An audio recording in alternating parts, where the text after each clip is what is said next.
Halo semuanya, di sini aku akan membacakan tarot untuk kalian ya. Pembacaan ini bersifat general dan kolektif, maka dari itu berbijaklah dalam menanggapi pembacaan tarotku. Dan untuk tema kali ini sesuai nanti dengan apa yang terbacakan saja ya. Oke, kita mulai saja pembacaan kali ini.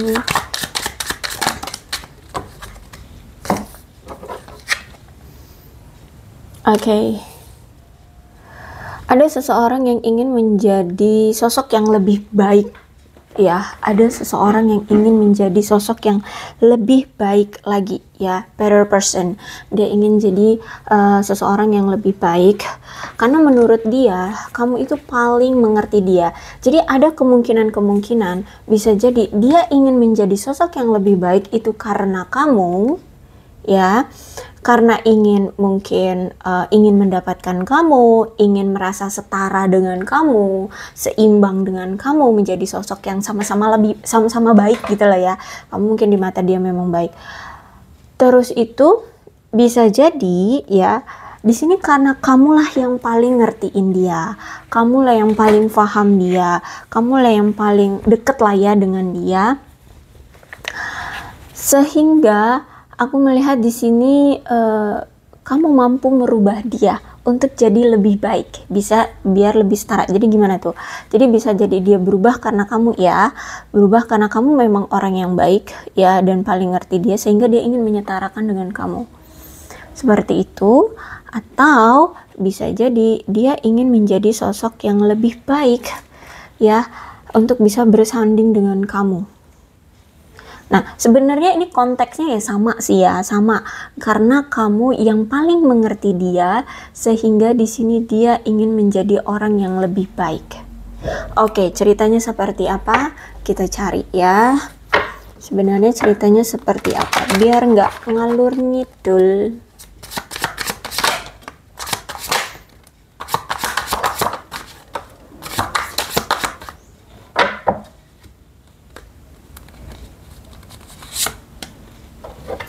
Oke, paham. Jadi gini, Oke, gini deh. Ada Ten of Swords. Ada sesuatu kejadian yang dulu pernah dia lakukan terhadap kamu, dan ini mungkin sangat-sangat mengecewakan kamu. Gini, jadi dulu itu dia mungkin pernah selingkuhin kamu, pernah ngebohongin kamu, pernah bermain lah ya di belakang kamu, intinya membuat kamu terluka, dan itu kamu nggak tahu. Ketika kamu tahu, wah terluka banget gitu ya. Dan apapun yang pernah dia lakukan terhadap kamu itu ternyata terbongkar, semuanya terbongkar, perselingkuhannya, kebohongannya, permainan-permainan busuknya dia gitulah, apapun itu semuanya terbongkar ya. Dan aku melihat di sini kayak dia menyesal, dia merasa bersalah, dia merasa malu sama kamu gitu ya. Entah, memang bisa jadi kamu ini memang orang yang udah tulus banget, selalu ada untuk dia ya, karena you came closer than anyone. Kamu yang paling deket sama dia kan, kamu yang paling ngertiin dia, kamu yang paling paham tentang dia, kamu yang selalu ada dekat untuk dia gitu ya. Sedangkan dia bermain di belakang kamu gitu, paham ya. Nah, dan akhirnya ya walau bagaimanapun kan kamu yang paling ngerti, paling dekat sama dia, otomatis kamu pasti tahu dong kelakuan dia, walaupun itu yang dia lakukan di belakang kamu ya, karena kamu yang paling ngerti dia, kamu paling paham dia, kamu paling dekat sama dia. Nah, akhirnya di sini semua terbongkar, perselingkuhan, kebohongan, permainan-permainan yang tidak baik yang dia lakukan di belakang kamu, itu semuanya terbongkar. Dan dia sudah merasa malu, dia merasa jahat banget ya sama kamu. Dan akhirnya di sini aku lihat kayaknya ada perpisahan ya, kamu dengan dia sudah berpisah. Kemudian aku melihat selama dia berpisah dengan kamu, di sini di masa-masa dia mengisolasi diri, mengintrospeksi diri ya. Bahkan aku lihat kayak nggak mau berkencan dengan seseorang atau menjalin hubungan dengan seseorang. Ada rasa kayak stres akibat putus cinta dari kamu, dan ini memberikan dia rasa traumatis ya. Perpisahan ini ya gimana nggak traumatis, kalau aku lihat kayak ya perpisahan ini kan gara-gara dia juga, kamu benar-benar marah gitu kan, kamu benar-benar merasa kecewa akibat tindakan dia, sehingga dia ya sadar diri, dia tahu bahwa kamu berbuat seperti ini, kamu meninggalkan dia karena kelakuan dia seperti itu ya. Dan dia mengisolasi diri dia dengan dari dunia luar, membutuhkan waktu untuk pulih dulu ya dari rasa bersalahnya, rasa kekecewaannya, dari rasa sedihnya. Setelah itu, setelah dia sudah merasa cukup mendekam dalam kesedihan, dia siap untuk memulai awalan baru dengan kamu. Dia siap untuk mengakhiri hubungan-hubungan dia yang sudah tidak toksik ya, yang sudah toksik ya, bukan yang sudah tidak, tapi yang sudah toksik gitu ya. Ya selingkuhan-selingkuhannya itu ya. Dia ingin mengakhiri itu semua. Terus itu juga setelah dia menaruh banyak kesadaran dan refleksi dari kamu. Di sini dia ingin menaruh perhatian kembali pada hubungan dia bersama kamu, ingin bangkit kembali melanjutkan hubungan kalian, ingin memiliki kebahagiaan, motivasi ya untuk membuat hubungan kalian utuh kembali, untuk bisa bersama kembali. Ten of Swords itu aku melihat memang hubungan ini kayaknya sudah gagal. Hubungan ini memang kayaknya sudah tidak bisa lagi diperbaiki. Karena kalau aku lihat di sini memang mungkin dari kamu sudah menunjukkan ya bahwa kamu kayak sudah menyerah, sudah kecewa banget gitu. Dan kamu juga tahu bahwa ini hubungan terlalu kasar atau memang sifat dia yang terlalu kasar, sehingga kamu kayak sudah berhati-hati banget jangan sampai terulang dan menyakiti kamu berulang kali seperti itu.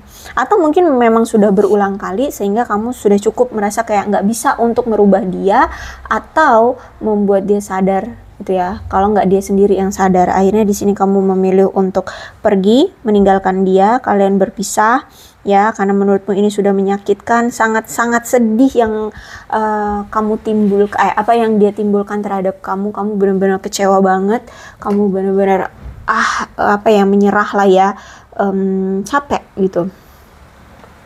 Apalagi di sini aku lihat memang ternyata selama ini kamu dengan dia tuh nggak kompak. Bisa jadi ada tingkat kodependensi. Jadi mungkin hanya kamu doang yang memperjuangkan hubungan ini, tapi dianya mah cuek, bahasa bodoh, tidak peduli, malah tidak memperlakukan kamu dengan baik gitu ya. Sehingga ya kurang adanya kerjasama tim di antara kamu dengan dia. Dia mungkin terlalu apatis ya. Dia juga mungkin memiliki motivasi-motivasi yang buruk, selalu berkonflik dengan kamu karena memang dia punya ego yang besar, sangat besar banget gitu ya. Bahkan di sini dia selalu merasa kayak harus bersaing dengan seseorang, atau bisa jadi dia yang menghadirkan persaingan di hubungan kalian ya. Kamu harus bersaing dengan selingkuhannya seperti itu. Aku melihat di sini ya. Jadi dia yang terlalu semena-mena ternyata sama kamu dan membuat kamu benar-benar kecewa dengan kelakuan dia, dengan tindakan dia seperti itu. Terus itu juga aku melihat di sini ya ada pihak ketiga yang menimbulkan konflik di hubungan kalian ya. Terus juga ya aku lihat kuat banget indikasinya bahwa dia kurang berdedikasi di hubungan ini, kurang effort, atau bahkan mungkin nggak ada effortnya untuk bisa mengembangkan hubungan ini, untuk bisa ada kemajuan di hubungan ini. Bahkan dia mungkin tidak pernah melakukan upaya yang diperlukan untuk membuat hubungan ini bisa berkembang. Ya, jadi kalau aku lihat di sini dia apatis ya.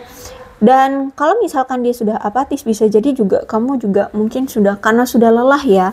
Jadi kamu juga apatis ketika dia misalkan memilih bersama yang selingkuhannya itu. Ya udah, karena dia nggak ada effort di hubungan kamu dengan dia, justru malah dia memilih yang lain. Ya udah, kamu juga nggak kayak marah-marah harus merebut dia kembali, memperjuangkan dia sampai nangis-nangisan, sampai guling-guling, enggak. Aku lihat di sini stop. Aku lihat di sini kamu justru malah apatis juga, tidak mau memperjuangkan dia, tidak mau merebut dia kembali, tidak mau mengharap-harapkan dia lagi seperti itu. Sehingga aku lihat untuk hubungan kalian berdua, kalian sama-sama apatis akhirnya kayak gitu ya, tidak mau memperjuangkan lagi. Kemudian ada The Chariot ya, berarti ada keinginan dari si dia ini untuk kembali, hanya saja butuh waktu. Butuh waktunya apa? Butuh waktunya untuk meyakinkan diri dia, memberanikan diri dia untuk bertekad, mendorong diri dia untuk datang lagi ke kamu. Kenapa? Ya karena di sini dia harus bisa mengambil kendali atas emosi dan atas keberaniannya dia. Kan kemarin dia udah nyakitin kamu sampai abis-abisan ya, kamu sampai terluka banget, bisa jadi sampai berulang kali. Ya intinya ya kamu tahu sendiri, kamu paham sendiri apa yang pernah dia lakukan terhadap kamu, sehingga di sini dia butuh menimbulkan keberanian diri dulu untuk datang ke kamu. Oke, the Fool. The Fool berarti aku lihat dia akan datang. Ya, di sini ketika dia sudah berani, sudah yakin datang, dia akan datang. Ya, ditambah lagi the Fool. The Fool itu dia akan datang. Hanya saja ini impulsif. Datangnya itu ceroboh. Kayak dia datang tapi aku lihat di sini kayak nggak punya perencanaan ke depan. Jadi datang ya pengen datang aja gitu, karena dia merasa bahwa dia kehilangan kamu, dia merasa dia hampa, merasa dia memang bersalah ya, sehingga dia ketika sudah memberanikan diri untuk datang, ya dia datang. Ditambah the Fool berarti dia memang akan datang secara spontan. Ya, hanya saja di sini kalau misalkan kamu meminta untuk berkomitmen, meminta untuk serius, meminta untuk menetap pada kamu saja, aku lihat tidak. Karena si dia ini ternyata memang masih punya jiwa bebas. Dia masih ingin kesana sini kilar-kilir ya. Jadi kalau untuk kamu ajak berkomitmen ketika dia nanti datang, aku lihat tidak. Karena dia belum siap untuk berkomitmen. Gitu ya. Jadi kalau datang, ya datang, dia akan datang. Bahkan dia akan datang juga memberikan nuansa bahagia gitu ya. Dia akan memberikan kamu kenyamanan, memberikan kamu kebahagiaan. Dia juga akan merasa bahagia dan nyaman dengan kamu. Hanya saja ketika kamu memilih meminta kepada dia untuk serius padamu atau berkomitmen, enggak sih. Aku lihat enggak. Ya, masih the Fool soalnya. Dia masih suka kebebasan. Lihat ini the Fool. The Fool ini kan ada orang yang membawa tongkat, isinya ada apa sih? Kayak gembolan. Apa ya ini, pokoknya ada inilah ya. Terus dia memegang bunga. Lihat, dia di ujung jurang ya, di ujung bukit ya, apalah sebutannya ini. Dan lihat ekspresi dan mimik, kemudian gerakan dia menikmati udara bebas, menikmati udara yang menerpa dia. Ya, dia menikmati kebebasan dia gitu ya. Nih ya. Jadi kayak ingin melangkah tapi ya nggak tahu, pokoknya yang penting gue nyaman, gue tenang, gue relax, gue menikmati, gue bahagia, nggak mikirin lo terus, nggak ketakutan akan kehilangan lo gitu loh. Paham nggak sih? Nah yang seperti itu ya, intinya dia pengen menikmati aja hidup, bahagia dengan hidupnya. Untuk masalah kedepannya dia nggak tahu. Nih bahkan ada anjing kan di sini, ada anjing yang kayak berdiri gitu, terus kayak menggonggong ke dia, itu pun nggak didengar. Maksudnya anjing ini tuh ingin ngasih tahu dia lah, hey jangan maju ke depan lagi, maka kamu akan jatuh. Itu pun nggak didengar. Gitu, kayak ada sesuatu atau seseorang atau memang semesta yang memberitahu dia, hey kamu jangan mempermainkan dia jangan mempermainkan kamu lagi loh, nanti kamu akan terluka atau kamu akan melukai seseorang gitu loh. Intinya ada kayak wajengan, ada kayak pemberitahuan gitu ya. Jangan terlalu sembrono gitu loh, jangan terlalu sembrono dalam melangkah, karena nanti akan ada bahaya gitu loh. Ya intinya lah ya seperti itu. Tapi dia tidak mau mendengarkan. Yang penting di sini adalah menikmati hidup, menikmati keinginannya, menikmati dirinya sendiri gitu loh. Ya menikmati udara bebas gitu. Karena ketika dia berpisah dengan kamu, terus nggak ada kamu di sisi dia merasa kayak kehilangan banget gitu kan. Dia merasa bersalah juga kan, sehingga ya tahu nggak sih, kalau orang yang rasa bersalah itu kan pasti selalu terpenuhi dengan rasa bersalahnya itu setiap hari ya, mungkin hampir, tapi bisa jadi sampai setiap hari. Kayak kita nih misalkan memecahkan vas bunga seseorang yang berharga gitu atau mahal gitu. Setiap hari nggak sih kita pikirin, aduh gimana cara, dia marah nggak ya, aku harus gantinya nggak ya, aduh belinya di mana ya, berapa ya harganya.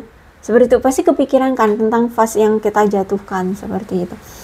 Nah, kalau dia enggak, gitu. Jadi dia ya itu kepikiran kamu terus ketika nggak ada kamu ya. Nah, ketika dia sudah bisa datang ke kamu lagi, udah tenang gitu loh pikirannya. Yang penting itu yang ingin dia cari adalah ketenangan dan kenyamanan, kebahagiaan. Tapi dia tidak memberikan sesuatu kepastian atau komitmen, enggak gitu ya. Jadi nanti kalau misalkan memang benar dia datang ya, orang yang ceritanya nih sama nih dengan apa yang aku bacakan, pastikan dulu niatnya apa gitu. Kalau cuman untuk main-main ya, kalau memang kamu juga memang merasa belum siap untuk berkomitmen, ya silahkan diladenin ya.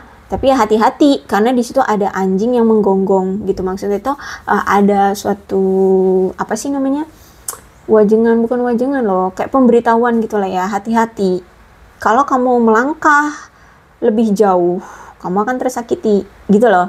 Kamu akan jatuh tuh ke jurang ya. Nih, kamu akan jatuh 1-2 langkah lagi dia jalan, jatuh dia ke jurang. Nah, seperti itulah anjing ini gitu ya. Jadi ya silahkan kalau kamu masih mau mengeladeni dia gitu. Tapi kalau memang kamu niatnya memang untuk berkomitmen dan ternyata dia datang bukan untuk berkomitmen, sebaiknya ditinggalkan aja, berikan ketegasan pada dirimu.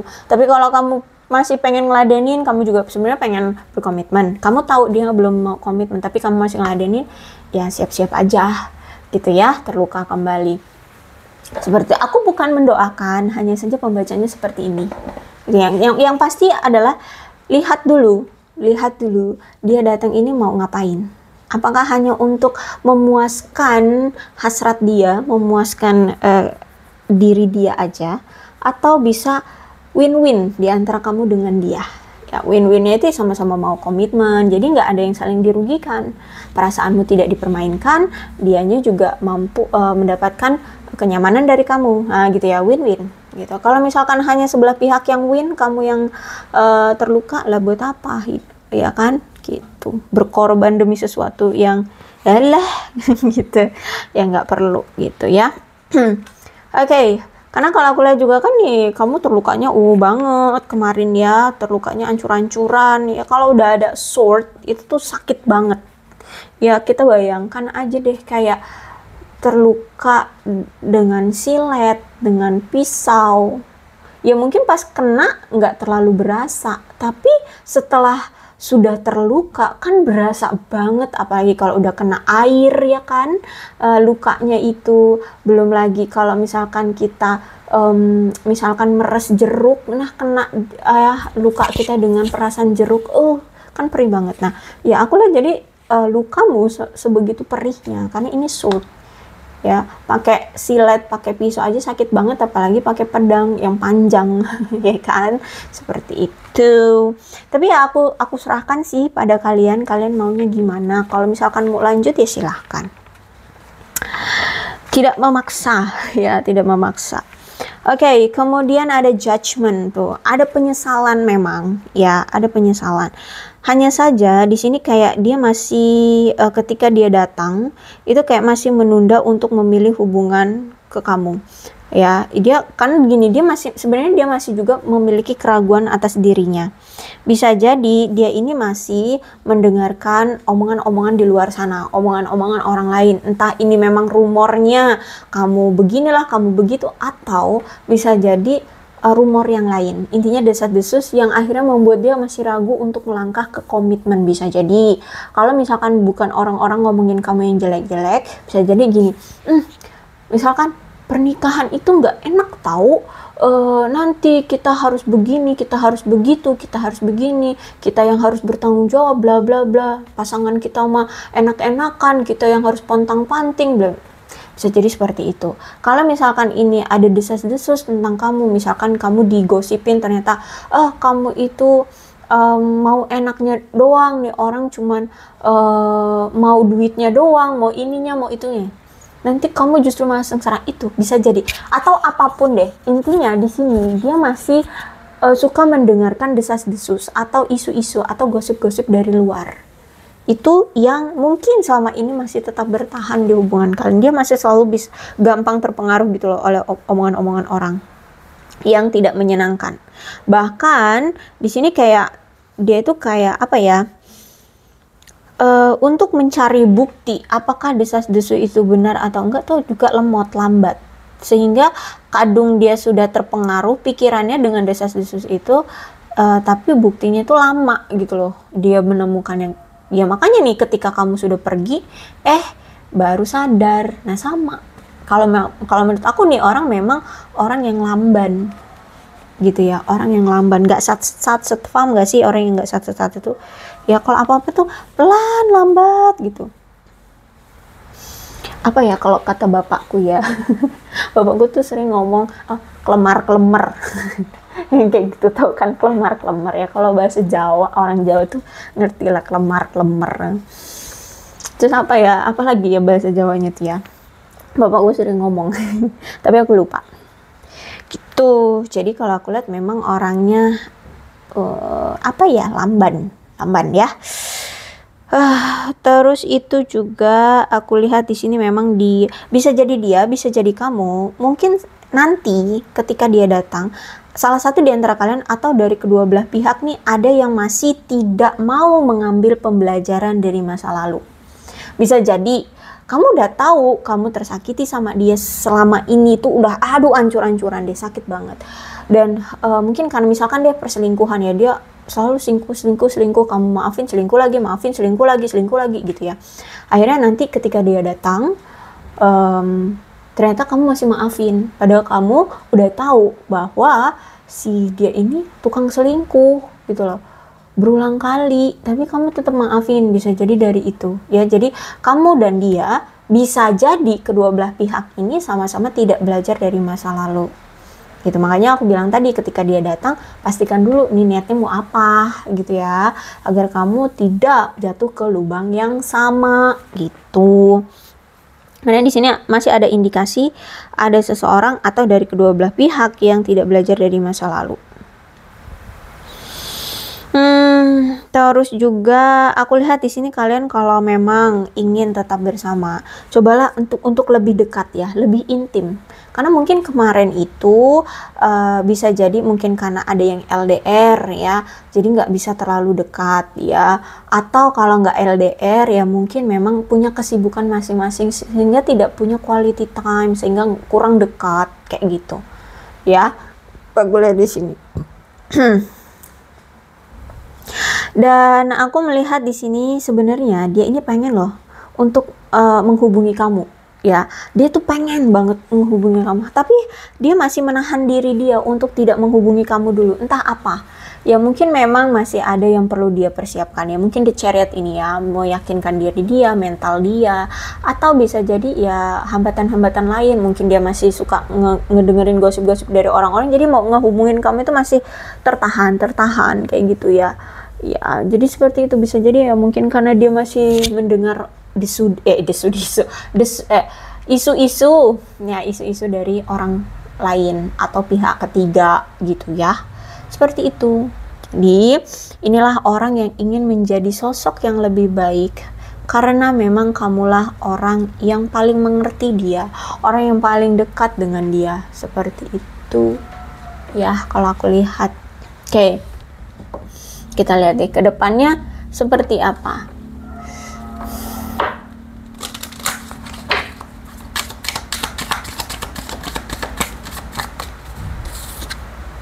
Tuh, masih red flag. Ya, aku lihat di sini masih red flag. Tapi dia memang masih passion sama kamu, masih memiliki gairah, masih punya ketertarikan, masih sayang. Ya, hanya saja masih red flag orangnya. Jadi itu tadi ya, pastikan lagi ketika dia datang dia mau apa. Worth waiting for ya, tuh lambat ya. Aku lihat di sini dia masih kayak menunda-nunda untuk datang atau menghubungi kamu ya. Bisa jadi karena memang rasa bersalahnya ya, dia juga kan ketika nanti datang juga dia harus meminta maaf kan sama kamu. Nah, untuk memberanikan diri, memberanikan mental dia untuk minta maaf sama kamu, itu juga kan harus dipersiapkan ya. Flirt. Nah, dia juga mungkin saat ini memang masih tergoda dengan pihak ketiga ya, atau bisa jadi tergoda dengan sesuatu. Dia masih fokus dengan karir, jadi menurut dia karir dia lebih penting gitu dari kamu, atau memang ya memang karena masih ada pihak ketiga yang masih menggoda dia gitu ya. Let's go control issue ya, dia harus bisa melepaskan diri dia dulu ya dari kontrol isu yang saat ini ada di dalam hidup dia, di dalam diri dia kayak gitu. Jadi ya itu gitu aja. Love yourself first. Nah, dia saat ini memang lagi fokus dengan diri dia terlebih dahulu, terutama tentang materi, tentang kesuksesan, abundance ya, kemapanan, kestabilan hidup seperti itu. Dan aku lihat juga saat ini kamu juga memang lagi fokus dengan dirimu sendiri juga kan, ya kan, dengan karir, keuangan, kestabilan, pencapaianmu atau apapun yang berhubungan dengan materi atau duniawi ya, kayak gitu. Oke, aku rasa cukup ya untuk pembacaan kali ini, mudah-mudahan resonate. Kalau belum resonate ya udah nggak usah dipaksakan. Untuk zodiaknya di sini ada Aquarius, Libra dan Gemini, Cancer, Scorpio dan Pisces, Capricorn, Taurus dan Virgo. Energi paling kuat di sini ada Cancer. Ya, tidak menutup kemungkinan kedua belah zodiak bisa resonate dalam pembacaan ini, asalkan ceritanya sama dengan keadaan kalian, maka ini pembacaan memang untuk kalian ya. Ada Juni, Juli, Maret, Oktober, April, Februari, Januari, Agustus, September, dan November. Ini bisa bulan lahir kamu kah, bulan lahir dia, atau bulan momen-momen tertentu antara kamu dengan dia ya. Terus ini ada angka yang berhubungan dengan kamu atau dia, tanggal lahir kah, umur kah, atau apapun ya. 7, 23, 24, 8, 5, 27, 21, 4, 30, 19, 28, 9, 10, 2, 3, 11, 6, 25, 1, 29, 20, 26. Untuk sionya bisa jadi sionya kamu, sionya dia, atau apa ya, sionya kamu atau sionya dia. Sio monyet, sio kerbau, sio kelinci, sio anjing, sio kuda, sio naga, sio tikus, sio ular, sio babi, sio kambing. Oke. Kemudian alfabetnya bisa nama kamu, nama dia, inisial nama kamu, inisial nama dia, atau huruf-huruf ini ada hubungannya antara kamu dan dia ya.